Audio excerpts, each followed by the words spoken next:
ದಳಕೋಟೆ ಹಾಸನದಲ್ಲಿಂದು JDS ರಜತ ಮಹೋತ್ಸವವನ್ನು ಅದ್ದೂರಿಯಾಗಿ ಆಚರಿಸಲಾಯಿತು. ಜೆಡಿಎಸ್ ಶಕ್ತಿ ಪ್ರದರ್ಶನ ಮೂಲಕ ಪಕ್ಷಕ್ಕೆ ಮರುಜೀವ ತುಂಬಲು ಹಾಗೂ ಕಾಂಗ್ರೆಸ್ಗೆ ಟಕ್ಕರ್ ಕೊಡಲು ಬೃಹತ್ ಕಾರ್ಯಕ್ರಮವನ್ನು ಹಮ್ಮಿಕೊಳ್ಳಲಾಗಿತ್ತು.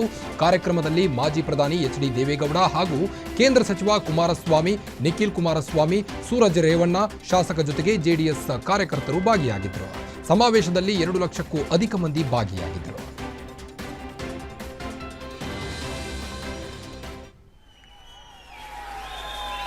ನನ್ನ ಸ್ನೇಹಿತ ಅವತ್ತು ಆ ಚುನಾವಣೆಯಲ್ಲಿ ಸೋತ, ಇವತ್ತು ಅವರ ಮಗ ಎಲ್ಲಿ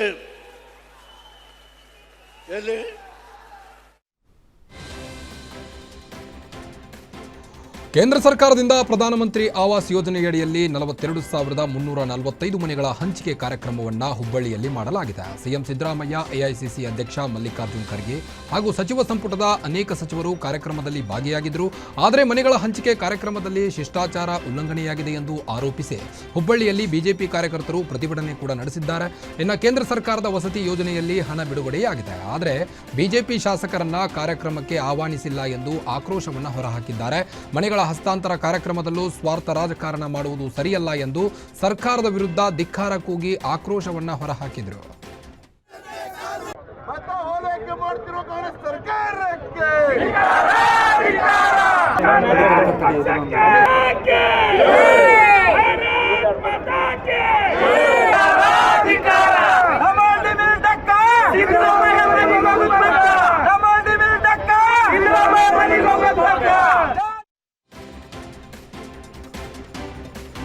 ಕೊಳಗೇರಿ ಅಭಿವೃದ್ಧಿ ಮಂಡಳಿಯಿಂದ ಹಮ್ಮಿಕೊಂಡಿರುವ ಮನೆ ಹಂಚಿಕೆಯ ಕಾರ್ಯಕ್ರಮದ ಹಿನ್ನೆಲೆ ಅಳವಡಿಸಿದ್ದ ಬೃಹತ್ ಕಟೌಟ್ಗಳು ಮುರಿದು ಬಿದ್ದು 4 ಗಂಭೀರ ಗಾಯಗೊಂಡಿದ್ದಾರೆ. ಹುಬ್ಬಳ್ಳಿಯ ಮಂಟೂರು ರಸ್ತೆಯಲ್ಲಿ ಒಂದು ದುರ್ಘಟನೆ ಸಂಭವಿಸಿದೆ.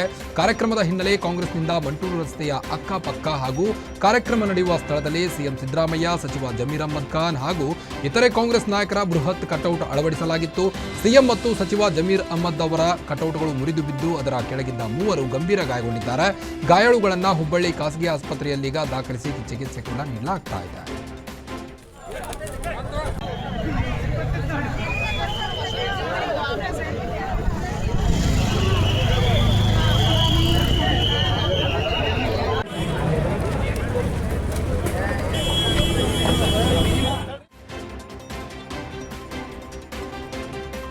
ಕೋಲಾರದ ಮಾಸ್ತಿ ಗ್ರಾಮದಲ್ಲಿ ಜನವಸತಿ ಪ್ರದೇಶಕ್ಕೆ ಬಾರ್ ಸ್ಥಳಾಂತರಿಸುವುದನ್ನು ವಿರೋಧಿಸಿ ಪ್ರತಿಭಟನೆ ನಡೆಸಲಾಯಿತು. ಹಸಾಂಡಹಳ್ಳಿ ರಸ್ತೆಯಲ್ಲಿರುವ ಬಾಲಾಜಿ ಬಾರ್ ಅನ್ನು ಜನವಸತಿ ಪ್ರದೇಶಕ್ಕೆ ಸ್ಥಳಾಂತರಿಸಿದ್ದಾರೆ. ಇನ್ನು ಬಾರ್ ಪಕ್ಕದಲ್ಲೇ ದೇವಸ್ಥಾನ, ಮಸೀದಿ ಜೊತೆಗೆ ನೂತನವಾಗಿ ನಿರ್ಮಾಣ ಮಾಡುತ್ತಿರುವ ನಿವೇಶನಗಳಿವೆ.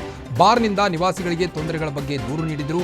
ಅಬಕಾರಿ ಇಲಾಖೆ ಯಾವುದೇ ಕ್ರಮ ಕೈಗೊಂಡಿಲ್ಲ. ಅಬಕಾರಿ ಇಲಾಖೆ ಅಧಿಕಾರಿಗಳ ವಿರುದ್ಧ ಸ್ಥಳೀಯರು ಪ್ರತಿಭಟನೆ ಕೂಡ ನಡೆಸಿದ್ದು, ಬಾರ್ ಅನ್ನು ಮಾಸ್ತಿ ಗ್ರಾಮದಿಂದ ಬೇರೆಡೆಗೆ ಸ್ಥಳಾಂತರಿಸಬೇಕೆಂದು ಎಚ್ಚರಿಕೆ ಕೊಟ್ಟಿದ್ದಾರೆ.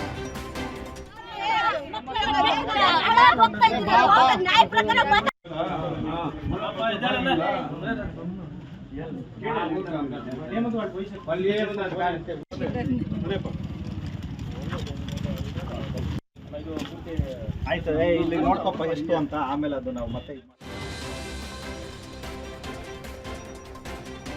ಶಿಡ್ಲಘಟ್ಟ ನಗರಸಭೆ ಪೌರಾಯುಕ್ತೆ ಅಮೃತಾ ಗೌಡ ಬೆದರಿಕೆ ಪ್ರಕರಣಕ್ಕೆ ಸಂಬಂಧಿಸಿದಂತೆ ರಾಜೀವ್ ಗೌಡ ಜಾಮೀನು ಅರ್ಜಿ ವಜಾಗೊಂಡಿದೆ. ನಿರೀಕ್ಷಣಾ ಜಾಮೀನು ಕೋರಿ ರಾಜೀವ್ ಗೌಡ ಸಲ್ಲಿಸಿದ್ದ ಅರ್ಜಿಯನ್ನ ಚಿಕ್ಕಬಳ್ಳಾಪುರ 2ನೇ ಹೆಚ್ಚುವರಿ ಸೆಷನ್ಸ್ ಕೋರ್ಟ್ ವಜಾ ಮಾಡಿ ಆದೇಶ ಹೊರಡಿಸಿದೆ. ಇನ್ನು ತಲೆಮರೆಸಿಕೊಂಡಿರುವ ರಾಜೀವ್ ಗೌಡನಿಗೆ ಸಂಕಷ್ಟ ಎದುರಾಗಿದೆ.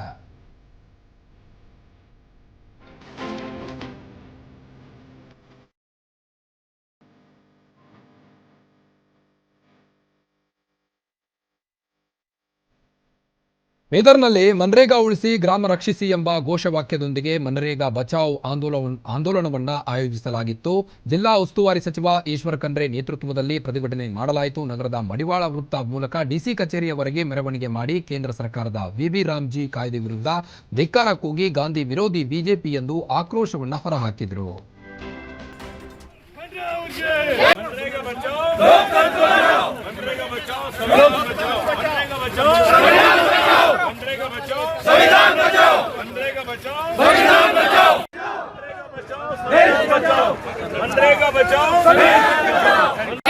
बोलो कांग्रेस पार्टी की। ಕೊಪ್ಪಳದಲ್ಲಿ ಮಹಿಳೆಯ ಮೇಲಿನ ಅತ್ಯಾಚಾರ ಕೊಲೆ ಪ್ರಕರಣ ಸಣ್ಣ ಘಟನೆ ಎಂದು ಕೊಪ್ಪಳ ಸಂಸದ ರಾಜಶೇಖರ್ ಹಿಟ್ನಾಳ್ ವಿವಾದಾತ್ಮಕ ಹೇಳಿಕೆ ನೀಡಿದ್ದಾರೆ. ಗಂಗಾವತಿ ತಾಲೂಕಿನ ಸಾನಾಪುರ ಸಮೀಪ ಕಳೆದ ವರ್ಷ ನಡೆದಿದ್ದಂಥ ಈ ರೇಪ್ ಆ್ಯಂಡ್ ಮರ್ಡರ್ ಅನ್ನ ಲಘುವಾಗಿ ವರ್ಣಿಸುವುದಕ್ಕೆ ಸಾರ್ವಜನಿಕರ ವಲಯದಲ್ಲಿ ಭಾರಿ ಆಕ್ರೋಶ ವ್ಯಕ್ತವಾಗ್ತಾ ಇದೆ. ಕಡಿಮೆ ಈಗ 50% ಟೂರಿಸಂ ಕಡಿಮೆ. ಒಂದು ಮೊನ್ನೆ ಒಂದು ಸಣ್ಣ ಇನ್ಸಿಡೆಂಟ್ ಆಯ್ತು ನಮ್ಮಲ್ಲಿ ಒಂದು ಸಣ್ಣ ಇನ್ಸಿಡೆಂಟ್ ಆಯ್ತು ಅಂಜನಾದ್ರಿಯಲ್ಲಿ ಒಂದು ರೇಪ್ ಅಂಡ್ ಮರ್ಡರ್ ಕೇಸ್ ಆಯ್ತು. ದೊಡ್ಡ ಇನ್ಸಿಡೆಂಟ್ ಆಗ್ಬಾರ್ದು, ನೋವಿನ ಸಂಗತಿ. ಆದ್ರೆ ಅದು ಎಷ್ಟು ಮಟ್ಟಿಗೆ ಪ್ರಚಾರ ಆಯ್ತು ಅಂದ್ರೆ ಇಂಟರ್ನ್ಯಾಷನಲ್ ಮಾಧ್ಯಮದಲ್ಲೆಲ್ಲ ಬಂತು. ಅದ್ರ ಇಂಪ್ಯಾಕ್ಟ್ ಎಷ್ಟಾಯ್ತು ಅಂದ್ರೆ ನಮ್ಮಲ್ಲಿ ಬರ್ತಕ್ಕಂಥ 50% ಟೂರಿಸಂ ಕಡಿಮೆ, ಈಗ 50% ಟೂರಿಸಂ ಕಡಿಮೆ. ಇಷ್ಟೆಲ್ಲ ಒಳ್ಳೆ ಸ್ಥಳಗಳಿದ್ರು ಕೂಡ ಪ್ರಚಾರ ಮಾಡಕ್ಕಾಗಲ್ಲ. ನೆಗೆಟಿವ್ ಆಗಿ ಒಂದು ಇನ್ಸಿಡೆಂಟ್ ಆದ್ರೆ ಅದು ದೊಡ್ಡ ಮಟ್ಟದಲ್ಲಿ ಪ್ರಚಾರ ಮಾಡ್ತಾರ. ಒಂದು ಮೊನ್ನೆ ಒಂದು ಸಣ್ಣ ಇನ್ಸಿಡೆಂಟ್ ಆಯ್ತು ನಮ್ಮಲ್ಲಿ. ಪಿಎಸ್ಐ ನೇಮಕಾತಿ ಹಗರಣ ಪ್ರಕರಣಕ್ಕೆ ಸಂಬಂಧಿಸಿದಂತೆ ಎಡಿಜಿಪಿಯಾಗಿದ್ದ ಅಮೃತಾ ಪಾಲ್, ಹೆಡ್ ಕಾನ್ಸ್ಟೇಬಲ್ ಶ್ರೀಧರ್ಗೆ ಸೇರಿದ ಆಸ್ತಿ ಮುಟ್ಟುಗೋಲು ಹಾಕಲಾಗಿದೆ. 1.53 ಕೋಟಿ ಮೌಲ್ಯದ ಸ್ಥಿರ ಆಸ್ತಿಯನ್ನ ಇಡಿ ತಾತ್ಕಾಲಿಕ ಮುಟ್ಟುಗೋಲು ಹಾಕಿಕೊಂಡಿದೆ. 2021ರಿಂದ 2022ರಲ್ಲಿ ಪೊಲೀಸ್ ಸಬ್ ಇನ್ಸ್ಪೆಕ್ಟರ್ಗಳ ನೇಮಕಾತಿಯಲ್ಲಿ ನಡೆದಿದ್ದ ಪೊಲೀಸ್ ಅಧಿಕಾರಿಗಳು ಮತ್ತು ಅಭ್ಯರ್ಥಿಗಳ ವಿರುದ್ಧ ದಾಖಲಾಗಿದ್ದ ಪ್ರಕರಣ ಇದಾಗಿದ್ದು, ಒಬ್ಬೊಬ್ಬ ಅಭ್ಯರ್ಥಿಯಿಂದ 30ರಿಂದ 70 ಲಕ್ಷದವರೆಗೂ ಹಣ ಪಡೆದಿದ್ದ ಆರೋಪದ ಮೇರೆಗೆ ಬೆಂಗಳೂರಿನ ಹೈಗ್ರೌಂಡ್ಸ್ ಪೊಲೀಸ್ ಠಾಣೆ ಸಿಐಡಿಯಲ್ಲಿ ಎಫ್ಐಆರ್ ದಾಖಲಾಗಿದೆ.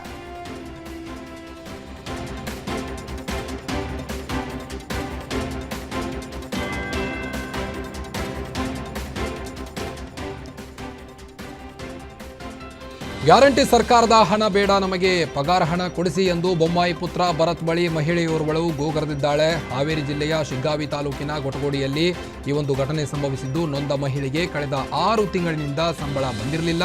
ಈ ಹಿನ್ನೆಲೆ ಜಾನಪದ ವಿಶ್ವವಿದ್ಯಾಲಯ ಕಾರ್ಯಕ್ರಮಕ್ಕೆ ಆಗಮಿಸಿದ್ದ ಭರತ್ ಬೊಮ್ಮಾಯಿ ಬಳಿ ಮಹಿಳೆ ಮನವಿ ಮಾಡಿದ್ದಾರೆ. ಇನ್ನು ಮಹಿಳೆಯ ವಿಡಿಯೋವನ್ನ ಬಿಜೆಪಿ ಪಕ್ಷದ ಸೆಲ್ಗಳಲ್ಲಿ ಹಾಕಿ ಸರ್ಕಾರಕ್ಕೆ ಟಾಂಗ್ ಕೊಡಲಾಗಿದೆ. ಆಯ್ತು ನಾವು ಮರ್ಯಾದೆ ಕೈಬಾರ್ದಕ್ಕೆ ಆಯ್ತು ನಾ ಮಾಡಿಸ್ತೀನಿ. ನಮ್ಗೆ 2,000 ರೂಪಾಯಿ ಬೇಡ, ನಮಗೆ ನಮ್ಮ ಪಗಾರ ಎಷ್ಟು ನಾವು ಮರ್ಯಾದೆ ಕೈಬಾರ್ದಕ್ಕೆ ಆಯ್ತು ನಾ ಮಾಡಿಸ್ತೀನಿ. ನಮ್ಗೆ 2,000 ರೂಪಾಯಿ ಬೇಡ, ನಮಗೆ ನಮ್ಮ ಪಗಾರ ಎಷ್ಟು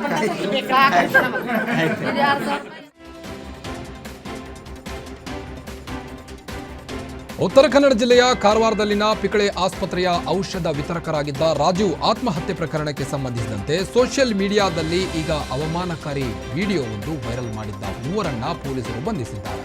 ಕಾರವಾರ ತಾಲೂಕಿನ ವೈಲ್ವಾಡ್ ಗ್ರಾಮದ ನಿವಾಸಿಗಳಾದ ಸುಭಾಷ್, ಹರಿಶ್ಚಂದ್ರ ಮತ್ತು ಅನಿಲ್ ಎಂಬುವವರನ್ನ ಅಂಕೋಲಾ ಪೊಲೀಸರು ವಶಕ್ಕೆ ಪಡೆದಿದ್ದಾರೆ.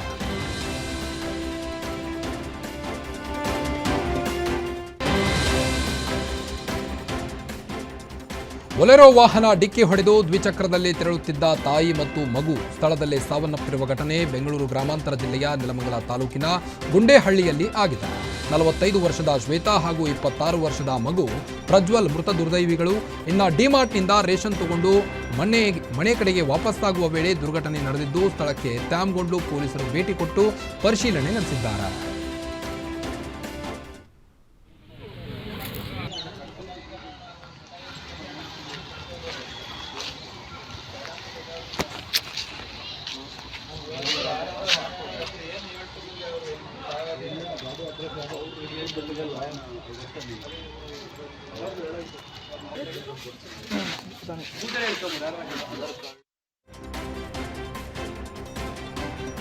ಎರಡು 2022ರಲ್ಲಿ ನಡೆದಿದ್ದ ಅಪ್ರಾಪ್ತ ಬಾಲಕಿಯ ಅಪಹರಣ ಮತ್ತು ಅತ್ಯಾಚಾರ ಪ್ರಕರಣಕ್ಕೆ ಸಂಬಂಧಿಸಿದಂತೆ ದಾವಣಗೆರೆಯ 1ನೇ ಹೆಚ್ಚುವರಿ ಜಿಲ್ಲಾ ಮತ್ತು ಸೆಷನ್ಸ್ ಕೋರ್ಟ್ ಮಹತ್ವದ ತೀರ್ಪು ಪ್ರಕಟಿಸಿದೆ. ಅಪ್ರಾಪ್ತ ಬಾಲಕಿಯನ್ನ ಅಪಹರಿಸಿ ಬಲವಂತವಾಗಿ ಅತ್ಯಾಚಾರವೆಸಗಿ ಹಾಗೂ ಬಾಲ್ಯ ವಿವಾಹವಾಗಿದ್ದ ಆರೋಪಿಗೆ ಸೆಷನ್ಸ್ ಕೋರ್ಟ್ 20 ವರ್ಷಗಳ ಕಠಿಣ ಜೈಲು ಶಿಕ್ಷೆ ಹಾಗೂ 45,000 ರೂಪಾಯಿಗಳ ದಂಡ ವಿಧಿಸಿದೆ.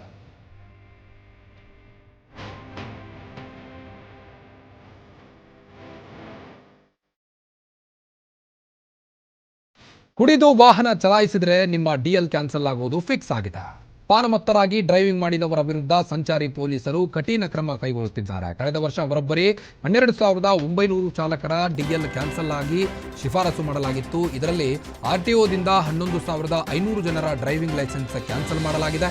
ಈ ವರ್ಷವೂ ಸಹ ಎಣ್ಣೆ ಡ್ರೈವರ್ಸ್ಗೆ ಬಿಸಿ ಮುಟ್ಟಿಸಲು ಪೊಲೀಸರು ರೆಡಿಯಾಗಿದ್ದು, ಕುಡಿದ ಮತ್ತಿನಲ್ಲಿ ವಾಹನ ಚಲಾಯಿಸುವವರ ವಿರುದ್ಧ ಹೆಚ್ಚಿನ ಕಾರ್ಯಾಚರಣೆ ನಡೆಸಲಾಗುತ್ತಿದೆ.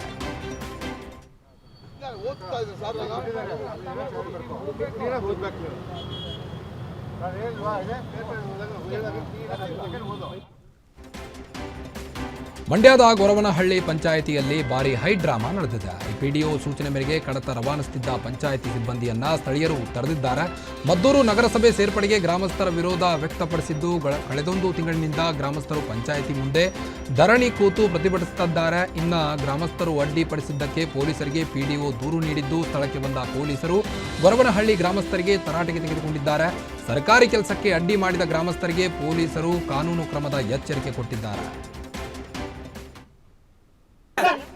ತಗೋತಿದ್ದೀಯಪ್ಪ ಎಲ್ಲಿಗೆ ತಗೋತಿದ್ದೀವಿ? ಈಗ 7 ಗಂಟೆಗೆ ಬಂದು ಬಾಗಿಲು ತೆಗ್ಬಿಟ್ಟು ಎಲ್ಲಿ ತಗೋತಿದ್ದೀರಿ ತಾಲೂಕ್ ಪಂಚಾಯತಿ 7 ಗಂಟೆಗೆ ಬಾಗಿಲು ತೆಗ್ದದೆ. 7 ಗಂಟೆಗೆ ಬಾಗಿಲು ತೆಗ್ದದೆ ತಾಲೂಕ್ ಪಂಚಾಯತಿ. ವೆರಿಫಿಕೇಶನ್ಗೆ 10 ಗಂಟೆಗೆ ತಗೋಬೇಕು ನೀವು. 7 ಗಂಟೆಗೆ ಯಾರು ಇಲ್ದಾಗ ಊರವರೆಲ್ಲ ಮನ್ಗಿದಾಗ ಬಂದು ಕಳ್ತಂದಾಗ ತುಂಬ್ಕೊಂಡೋಗ್ಬಿಟ್ರಿ ಇವೆಲ್ಲ ಫೈಲನ ಯಾವ 8 ಎಲ್ಲ ತಗೋಬೇಡ ತೀರಪ್ಪ. ನೀವು 10ವರೆಗೆ ಅವ್ಳು ಬಂದ್ಮೇಲೆ ತಗೋಗ್ಬೇಡಿ. ಅಪರಾಧ ತಡೆಯಬೇಕಾದ ಪೊಲೀಸರೇ ಅಪರಾಧ ಕೃತ್ಯಗಳಲ್ಲಿ ಭಾಗಿಯಾಗಿರುವುದು ಬೆಳಕಿಗೆ ಬಂದಿದೆ. ಕಾಲೇಜು ವಿದ್ಯಾರ್ಥಿನಿಗೆ ಪೊಲೀಸ್ ಕಾನ್ಸ್ಟೇಬಲ್ ಲೈಂಗಿಕ ಕಿರುಕುಳ ನೀಡಿರುವ ಘಟನೆ ಬೆಂಗಳೂರಿನ ಫ್ರೀಡಂ ಪಾರ್ಕ್ನಲ್ಲಿ ಆಗಿದೆ. ಕರ್ತವ್ಯದಲ್ಲಿದ್ದ ವೇಳೆ ಆರ್ಟಿ ನಗರ ಠಾಣೆಯ ಕಾನ್ಸ್ಟೇಬಲ್ ಯಮುನಾ ನಾಯಕ್ ಎನ್ನುವಾಕೆ ವಿದ್ಯಾರ್ಥಿನಿಗೆ ಲೈಂಗಿಕ ಕಿರುಕುಳ ನೀಡಿದ್ದಾನೆ ಎಂದು ಆರೋಪಿಸಲಾಗಿದೆ. ಸದ್ಯ ವಿದ್ಯಾರ್ಥಿನಿ ನೀಡಿದ ದೂರಿನ ಮೇರೆಗೆ ಪೋಕ್ಸೋ ಕಾಯ್ದೆಯಡಿ ಪ್ರಕರಣ ದಾಖಲಿಸಿಕೊಂಡಿರುವ ಉಪ್ಪಾರಪೇಟೆ ಪೊಲೀಸರು ಆರೋಪಿ ಯಮುನಾ ನಾಯಕ್ನನ್ನ ಬಂಧಿಸಿದ್ದಾರೆ. ಆ ಪೋಕ್ಸೋ ಕೇಸ್ನಲ್ಲಿ ಪೋಲಿ ಅರೆಸ್ಟ್ ಆಗಿದ್ದಾರೆ.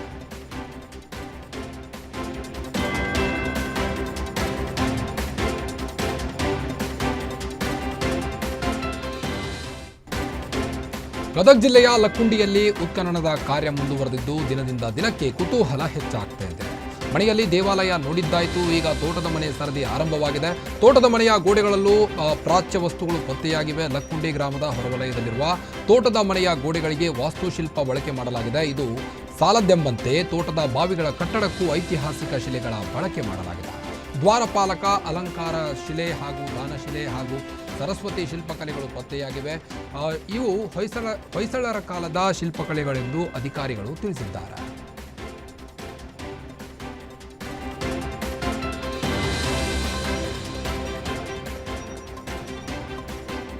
ಗದಗ್ನ ಲಕ್ಕುಂಡಿಯಂತೆ ಯಾದಗಿರಿ ಜಿಲ್ಲೆಯಲ್ಲಿರುವ ಅಪಾರ ಸಂಪತ್ತು ಅಡಗಿದೆಯಾ ಅನ್ನೋ ಸಂಶಯ ವ್ಯಕ್ತವಾಗ್ತಾ ಇದೆ. ದೇವರ ದಾಸಿಮಯ್ಯ ಕ್ಷೇತ್ರದಲ್ಲಿ 101 ಶಿವಲಿಂಗ ದೇಗುಲಗಳು ಇವೆ ಎನ್ನಲಾಗುತ್ತಿವೆ.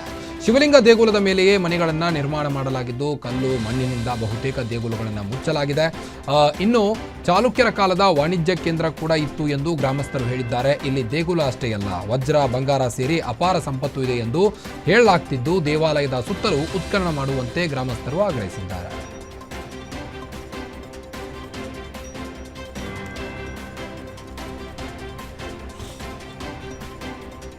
ಬಾಗಲಕೋಟೆಯಲ್ಲಿ ಚಡ್ಡಿ ಗ್ಯಾಂಗ್, ಲುಂಗಿ ಗ್ಯಾಂಗ್ ಬಳಿಕ ಮಾಸ್ಕ್ ಗ್ಯಾಂಗ್ ಆಕ್ಟಿವ್ ಆಗಿದೆ. ಇಳಕಲ್ ನಗರದ ಗೋರ್ಬಾಳ್ ಗ್ರಾಮದಲ್ಲಿ 6 ಮನೆಗಳ ಕಳ್ಳತನವಾಗಿದೆ. ಬಿಳಿ ಟಿ ಶರ್ಟ್, ಬಿಳಿ ಪ್ಯಾಂಟ್, ಮುಖಕ್ಕೆ ಕಪ್ಪು ಮಾಸ್ಕ್ ಧರಿಸಿ ಕೈಯಲ್ಲಿ ಟಾರ್ಚ್, ಬೆನ್ನಿಗೆ ಬ್ಯಾಗ್ ಹಾಕಿಕೊಂಡು ಕದೀಮರು ತಮ್ಮ ಕೈಚಳಕ ತೋರಿಸಿದ್ದಾರೆ. ಹುಚ್ಚಪ್ಪ ರಕ್ಕಸಗಿ ಎಂಬುವರ ಮನೆಯಲ್ಲಿ 8 ಗ್ರಾಂ ಚಿನ್ನ, 97,000 ನಗದು ಕಳ್ಳತನ ಮಾಡಲಾಗಿದೆ.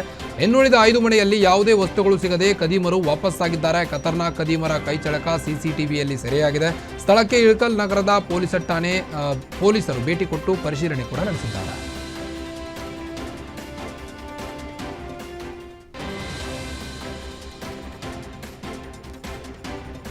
ಎಣ್ಣೆ ಪಾರ್ಟಿ ಮಾಡಿ ಸ್ನೇಹಿತನಿಗೆ ಮುಹೂರ್ತ ಇಟ್ಟಿರುವ ಘಟನೆ ಬೆಂಗಳೂರು ಗ್ರಾಮಾಂತರ ಜಿಲ್ಲೆಯ ಹೊಸಕೋಟೆ ತಾಲೂಕಿನ ಸಿದ್ದೇನಹಳ್ಳಿ ಗ್ರಾಮದಲ್ಲಿ ಆಗಿದೆ. ಸಿದ್ದೇನಹಳ್ಳಿ ಗ್ರಾಮದ 33 ವರ್ಷದ ಅಶೋಕ್ ಎಂಬಾತನನ್ನ ಸ್ನೇಹಿತರೇ ಭೀಕರವಾಗಿ ಹತ್ಯೆ ಮಾಡಿದ್ದಾರೆ. ಇನ್ನು ಸಾಕ್ಷಿ ನಾಶ ಮಾಡಲು ಕಿಡಿಗೇಡಿಗಳು ರಕ್ತದ ಮೇಲೆ ಮಣ್ಣು ಹಾಕಿದ್ದಾರೆ. ಘಟನಾ ಸ್ಥಳಕ್ಕೆ ಸುಲಿಬೇಲೆ ಪೊಲೀಸರು ಭೇಟಿ ಕೊಟ್ಟು ಪರಿಶೀಲನೆ ನೀಡಿದ್ದಾರೆ.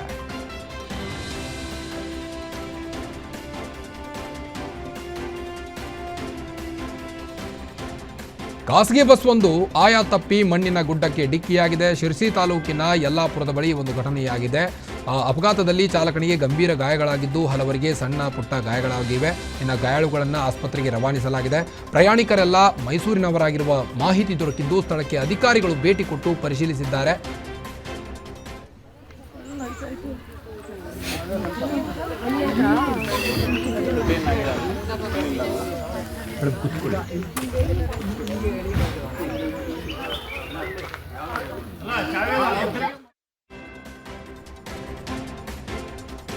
ಬೆಂಗಳೂರಿನಲ್ಲಿ ದಿನದಿಂದ ದಿನಕ್ಕೆ ಮಂಗಳಮುಖಿಯರ ಹಾವಳಿ ಹೆಚ್ಚಾಗುತ್ತಿದೆ. ವಾಹನ ಸವಾರರನ್ನೇ ಮಂಗಳಮುಖಿಯರು ಟಾರ್ಗೆಟ್ ಮಾಡಿ ಹಣ ಪೀಕುತ್ತಿದ್ದಾರೆ. ಇನ್ನು ನೆಲಮಂಗಲ ಹೆದ್ದಾರಿಯಲ್ಲಿ ಹೋಗುತ್ತಿದ್ದ ಬೈಕ್ ಸವಾರ ವೇಣು ಎಂಬಾತನಿಗೆ ಮಂಗಳಮುಖಿ ದಿಶಾ ಧಮಕಿ ಹಾಕಿ ಫೋನ್ ಪೇ ಮೂಲಕ 4,000 ಜೊತೆಗೆ ಜೇಬಿನಿಂದ 34,000 ಲಪ್ಟಾಯಿಸಿದ್ದಾಳೆ.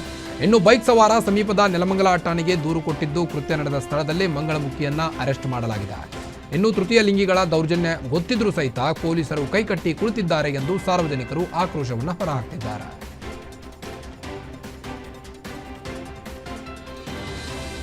ಕಾರ್ ಪಾರ್ಕ್ ಮಾಡುವ ವಿಚಾರಕ್ಕೆ ಎರಡು ಗುಂಪುಗಳ ನಡುವೆ ಮಾರಾಮಾರಿಯಾಗಿದೆ. ಬೆಂಗಳೂರಿನ ವಿದ್ಯಾರಣ್ಯಪುರ ಠಾಣೆಯಲ್ಲಿ ಈ ಒಂದು ಘಟನೆ ಸಂಭವಿಸಿದ್ದು, ವ್ಯಕ್ತಿಯೋರ್ವ ಮನೆಯೊಂದರ ಬಳಿ ಕಾರ್ ಪಾರ್ಕ್ ಮಾಡಿ ಹೋಗಿದ್ದ. ಈ ವೇಳೆ ಬೇರೆಡೆ ಪಾರ್ಕ್ ಮಾಡಲು ಮನೆಯವರು ಸೂಚಿಸಿದ್ರು. ಅಷ್ಟಕ್ಕೆ ಮನೆಯವರ ಮೇಲೆ ಆಸಾಮಿ ರೇಗಾಡಿದ್ದಾನೆ. ಈ ವೇಳೆ ಮಾತಿಗೆ ಮಾತು ಬೆಳೆದು ಮಾರಾಮಾರಿಯಾಗಿದೆ. ಘಟನಾ ಸ್ಥಳಕ್ಕೆ ವಿದ್ಯಾರಣ್ಯಪುರ ಪೊಲೀಸರು ಭೇಟಿ ಕೊಟ್ಟು ಪರಿಶೀಲನೆ ನಡೆಸಿದ್ದಾರೆ.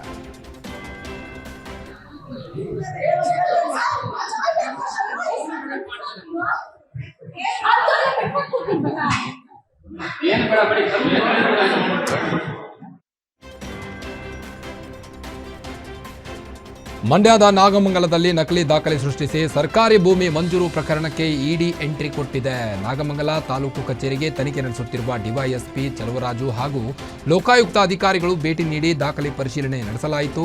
ಇನ್ನು 320 ಎಕರೆ ಸರ್ಕಾರಿ ಜಮೀನನ್ನ ನಕಲಿ ದಾಖಲೆ ಸೃಷ್ಟಿಸಿ ಮಂಜೂರು ಮಾಡಲಾಗಿದೆ ಎಂದು ನಾಗಮಂಗಲ ಪೊಲೀಸ್ ಠಾಣೆಯಲ್ಲಿ ಎಫ್ಐಆರ್ ದಾಖಲಿಸಲಾಗಿದೆ. ಸದ್ಯ ಪ್ರಕರಣದಲ್ಲಿ 5 ಜನರನ್ನ ಬಂಧಿಸಲಾಗಿದ್ದು, ಇದೀಗ ಜಿಲ್ಲಾಡಳಿತ ಡಿವೈಎಸ್ಪಿ ಚಲುವರಾಜು ನೇತೃತ್ವದಲ್ಲಿ ತನಿಖೆಗೆ ಆದೇಶಿಸಲಾಗಿದೆ.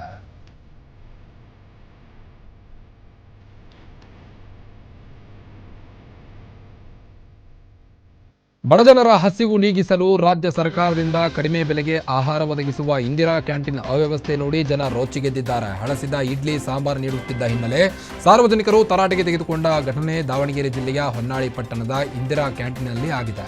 ಮಂಜುನಾಥ್ ಎಂಬುವವರು ಇಡ್ಲಿ ಆರ್ಡರ್ ಮಾಡಿದ್ರು. ಸಿಬ್ಬಂದಿ ನೀಡಿದ ಸಾಂಬಾರ್ ಸಂಪೂರ್ಣವಾಗಿ ಹಳಸಿ ಹೋಗಿತ್ತು.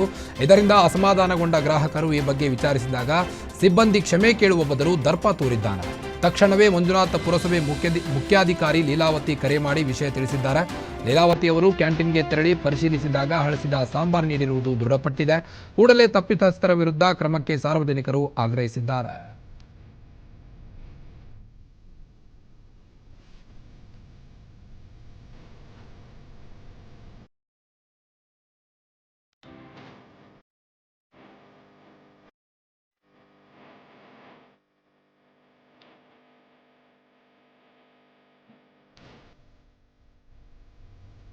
ಚೀಟಿ ಮತ್ತು ಫಂಡ್ ಹೆಸರಿನಲ್ಲಿ ಕೂಲಿ ಕಾರ್ಮಿಕರಿಗೆ ಕೋಟ್ಯಾಂತರ ರೂಪಾಯಿ ವಂಚನೆಯಾಗಿರುವ ಘಟನೆಯಾಗಿದೆ. ಬೆಳಗಾವಿಯ ವಿಜಯನಗರದ ನಿವಾಸಿಗಳಿಗೆ ಗಣೇಶ್ ಮಾಸಿಕ ವಾರ್ಷಿಕ ಫಂಡ್ ಹೆಸರಿನಲ್ಲಿ ಪಂಗನಾಮ ಹಾಕಲಾಗಿದೆ. ಜೀವನಕ್ಕೆ ಆಧಾರವಾಗುತ್ತೆ ಎಂದು ಮಾಸಿಕ ಚೀಟಿ ಹಾಕಿದ್ದ ಕೂಲಿ ಕಾರ್ಮಿಕರಿಗೆ ದಿಲೀಪ್, ದರ್ಶನ್ ಹಾಗೂ ಗೀತಾ ಪ್ರಾಂಜಲ್ ಎಂಬುವವರು 3 ಕೋಟಿ ವಂಚಿಸಿದ್ದಾರೆಂದು ಆರೋಪಿಸಲಾಗಿದೆ. ಇನ್ನು ಮೋಸ ಹೋದ ಶಶಿ ಬಡ್ನೇಕರ್ ಎಂಬುವವರು ಕಮಿಷನರ್ಗೆ ದೂರು ಸಲ್ಲಿಸಿದ್ದಾರೆ.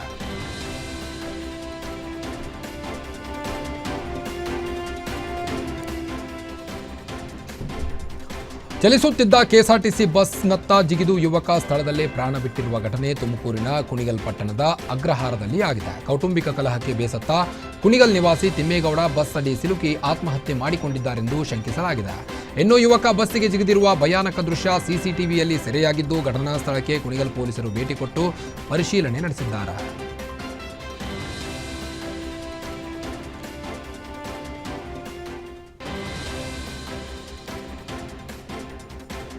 ಕೆಎಸ್ಆರ್ಟಿಸಿ ಬಸ್ನಲ್ಲಿ ಕುಳಿತು ಯುವತಿ ಗಲಾಟೆ ಮಾಡಿಕೊಂಡಿದ್ದು, ಕೋಪಗೊಂಡ ಯುವತಿಯ ಕೈಯನ್ನ ಬಸ್ಸಿಗೆ ಕಟ್ಟಿ ಹಾಕಿರುವ ಘಟನೆ ಬೆಂಗಳೂರಿನಿಂದ ಚಿಕ್ಕಮಗಳೂರಿಗೆ ಬರುವ ಬಸ್ನಲ್ಲಿ ಆಗಿದೆ. ಪ್ರಶ್ನೆ ಮಾಡಿದ ಪ್ರಯಾಣಿಕರಿಗೆ ನಾವಿಬ್ಬರು ಅಣ್ಣ ತಂಗಿ ಎಂದು ಹೇಳಿ ಇಬ್ಬರು ಜಗಳ ಮಾಡಿಕೊಂಡಿದ್ದಾರೆ. ಇವರಿಬ್ಬರ ಜಗಳ ನೋಡಲಾರದೆ ಪ್ರಯಾಣಿಕರು 112ಕ್ಕೆ ಕರೆ ಮಾಡಿದ್ದಾರೆ. ಇನ್ನು ಇಬ್ಬರ ಗಲಾಟೆಯನ್ನ ಪ್ರಯಾಣಿಕರು ಮೊಬೈಲ್ನಲ್ಲಿ ಸೆರೆ ಹಿಡಿದಿದ್ದು, ಸದ್ಯ ಇಬ್ಬರ ಪತ್ತೆಗೆ ಪೊಲೀಸರು ಸಿಸಿ ಕ್ಯಾಮೆರಾ ಮೊರೆ ಹೋಗಿದ್ದಾರೆ.